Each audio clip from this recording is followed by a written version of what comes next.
नमस्कार। आज 12 जुलाई 2026 है। मैं डॉक्टर अवधेश प्रसाद। इससे पहले एलमीना पार्ट 1 बनाया था। आज एलमीना पार्ट 2 है। यह पार्ट 2 भी मैं छोटा करना चाहा, लेकिन अत्यधिक इसका जो गुण होने के कारण ये भी थोड़ा लंबा हो गया है। चलिए, कोई बात नहीं। अब हम एल्मीना पार्ट 2 के संबंध में बात करेंगे कि एल्मीना का क्या क्या लक्षण है। मेरुदंड में जलन होती है, पीठ में दर्द होता है। मेरुदंड में ऐसा जलन होता है मानो नीचे के कशेरुक में कोई गर्म छड़ उसे दिया गया हो। मेरुदंड के प्रभाव में पीठ की मांसपेशियां ऐंठन अनुभव होता है। मेरुदंड के ऊपर झिल्ली का शोथ हो जाता है। यहाँ एलुमिना अच्छा काम करता है। जब मेरुदंड के मांसपेशियों में उत्तेजना हो, तब रोगी को ऐसा अनुभव होता है कि उसे कसकर अंगों को रस्सी से दर्द के स्नायु के उत्तेजना के कारण अंगों में शिथिलता आ जाती है।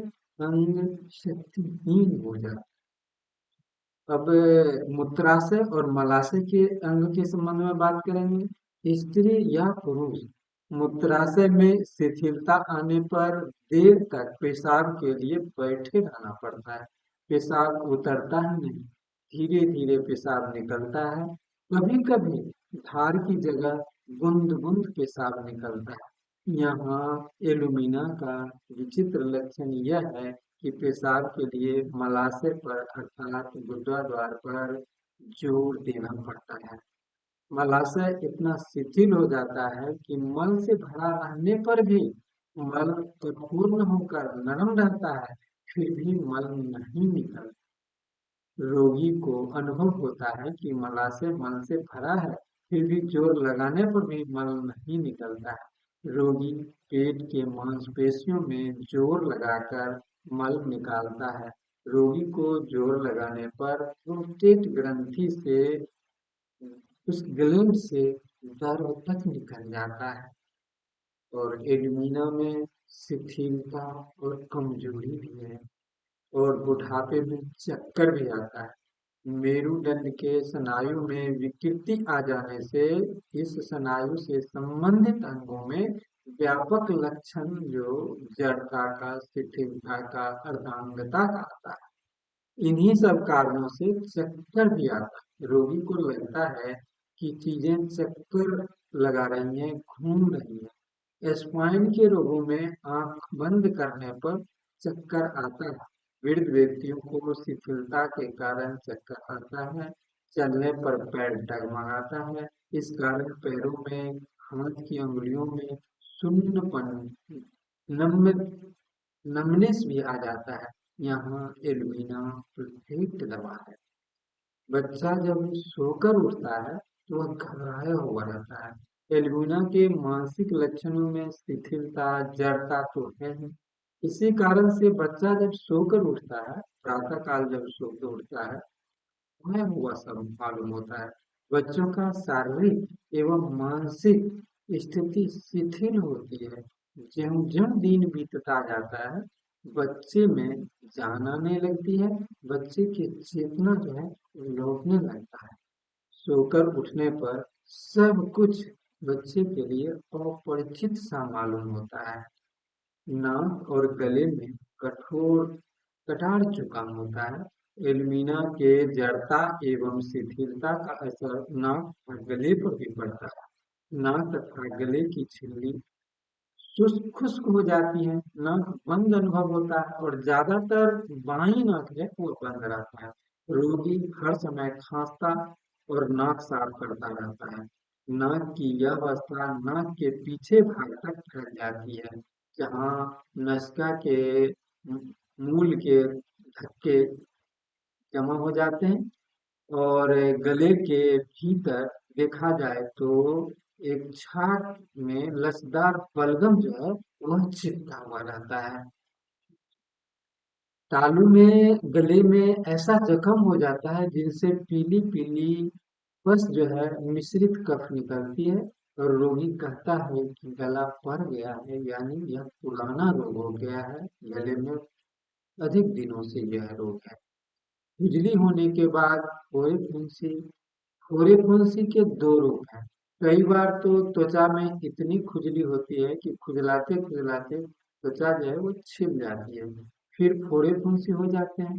कई बार पहले कोई फुंसी होते हैं और उन्हें खुजलाना पड़ता है, और एल्बिनो में त्वचा सूख जाती है, उसमें दरारें पड़ जाती हैं, वह सख्त हो जाती है। अगर खुजली पहले अब फोड़े फुंसी बाद को खुजलाने के कारण एल्मीना एल्मीना मेजेरिया और आर्सेनिक ये दवा देते हैं। अगर फोड़ा फुंसी पहले और बाद को खुजली हो तो यहाँ पर हीपर सल्फेट देते हैं। बेहद खुश्की, मुख और हाथों पर मकड़ी के जालों के लिपटे सा अनुभव होना और बाल झड़ने का भी लक्षण है। बेहद खुश्की इसका व्यापक लक्षण है। मुख पर की रुधिर प्रणालिकाएं लगभग सूख जाती हैं, जिसके कारण ऐसा अनुभव होता है मुख पर मकड़ी का जाला लिपटा पड़ा है। ऐसा अनुभूति बहुत कष्टकर होता है। रोगी बराबर अपना मुंह रगड़ा करता है, और इसका बाल जो है वो भी बाल जो है ना ऐसे झड़ता है। मुंह का बाल और शरीर के और का बाल जो है वो बहुत ज्यादा एल्बिनो में झड़ता है, गिरता है। गायकों में आवाज का बैठ जाना, लकवे जैसी स्थिति आ जाती है सुस्त अवस्थी में। इसी कारण गला भी बैठ जाता है। गायक थोड़ी ही देर में गा सकता, फिर धीरे धीरे गला बैठता जाता है, और धीरे धीरे शिथिलता इतनी बढ़ती जाती है कि बोलना ही बंद हो जाता है। रोस्टक्स में गायक की आवाज धीरे धीरे साफ होते जाता है। गला ज्यों ज्यों गर्म होते जाता है, गला ठीक हो जाता है और बढ़िया आवाज निकलता है। लेकिन रॉकस्टॉक्स में गला ठंडी होती जाती है तो फिर गला बैठ जाता है। और फास्फोरस में गले में जब गायक गाना शुरू करता है तो गला बार बार साफ करता है। गला कब से साफ हो जाता है तो गला अच्छा काम करता है।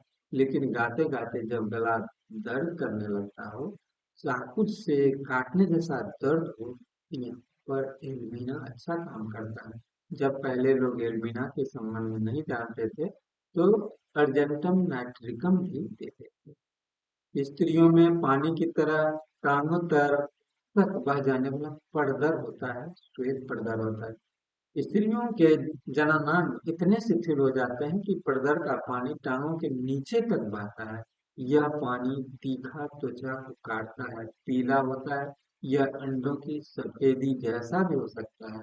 इस कारण जरायु के मुख पर जग, सब जननांगों में शिथिलता, और शिथिलता के कारण नीचे की ओर जरायु का बोझ सा अनुभव होता है।